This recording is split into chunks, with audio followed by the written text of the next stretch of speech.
as much as Joe Biden wants to say the economy is just, fine and dandy. And then Donald Trump, who every twist and turn, whether it be Jack Smith, which we just talked about, or Fonnie Willis down in Georgia, and now this Stormy Daniels, not being very credible on the stand yesterday. It doesn't seem like, no matter what Joe Biden says at this point, if it's not going to be helping their kitchen table, they haven't really seemed to do as much damage as they thought with this case in New York to Donald Trump. But what's your take as a criminal defense attorney? Well, look, the case isn't over. Is the evidence they presented compelling? No, it is certainly not compelling. Look, he's charged with a crime. They've got to prove beyond a reasonable doubt that with the intent to defraud, he made false entries into business records that were done to aid in the commission or cover up of a crime. What crime? I haven't heard any evidence of a crime being committed. As far as Stormy Daniels' testimony, I don't know why they put her on the stand for so long. All they had to establish through her testimony is that she was paid a sum of money from Donald Trump and what that money was paid for. And it was paid for some sort of non-disclosure in a civil settlement. All the other sordid, sultry details that she testified to are irrelevant. They're not probative on the ultimate issue of his guilt. They are salacious. They shouldn't be admissible. Most of her testimony should be stricken. And I'm surprised. Well, I'm not surprised, but I think the grounds for a mistrial have been led because all that salacious stuff that the jury heard, they can't unhear it now. And it's highly prejudicial. It is. It's highly prejudicial. You're right. They were denied a mistrial. So we'll see what happens tomorrow on cross-examination.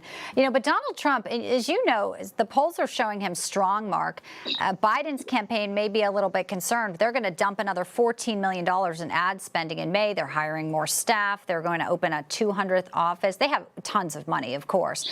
But let's play this clip from Jen Psaki talking about why she thinks everyone's unifying behind Donald Trump. I think many of them want to be close to power. They also assume or have this thought in their mind that maybe Donald Trump will go away. Maybe he'll go to jail. Maybe he will die, not to be too morbid, but maybe, he's not a young man. He's not a young man, but neither is Joe Biden. Your take on how the media is still spinning this criminal case against Trump versus the option here, Joe Biden, right now? It'd be interesting as a counterfactual. I don't think it would happen if Joe Biden or Jen Psaki or someone on the Democratic would say, you know what, I've listened to the legal analysts. I've looked at it. This case is a joke. We shouldn't be using this case to determine who wins the presidency. The case should be dismissed or the jury should reach a not guilty verdict, and then let's debate the issues. They won't do that because Trump derangement syndrome requires them to look at anything negative that could potentially hurt Donald Trump as their great salvation. Well, Joe Biden's got a lot of issues.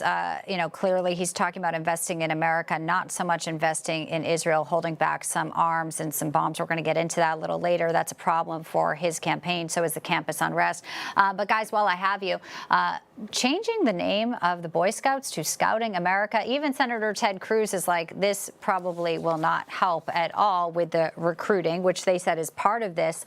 The website we went to a few hours ago, it's already down saying we're changing our name. So as they go into their 115th year, we know that they've made some changes over the years. They've let girls be Boy Scouts. They've, been inclusive.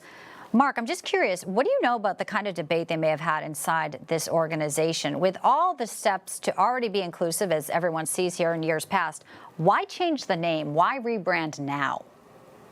They've gone through a very torturous internal discussion because they believe in the tradition of the name. But they've also been dealing with a lot of controversies, not just lower membership, but also the legal settlements against them that have cost them millions of dollars. I think in the end, the head of the Scouts realized that they needed a clean break. They needed something to not just be more inclusive, but to turn the page on a very hard chapter. And so after months of debate and months of negotiations back and forth in many ways with the board, they finally are pulling the string on this. And I think the new name it's a great story because of the tradition of the brand, but I think people will focus and should focus more on what the organization does now rather than all these controversies, including the new name.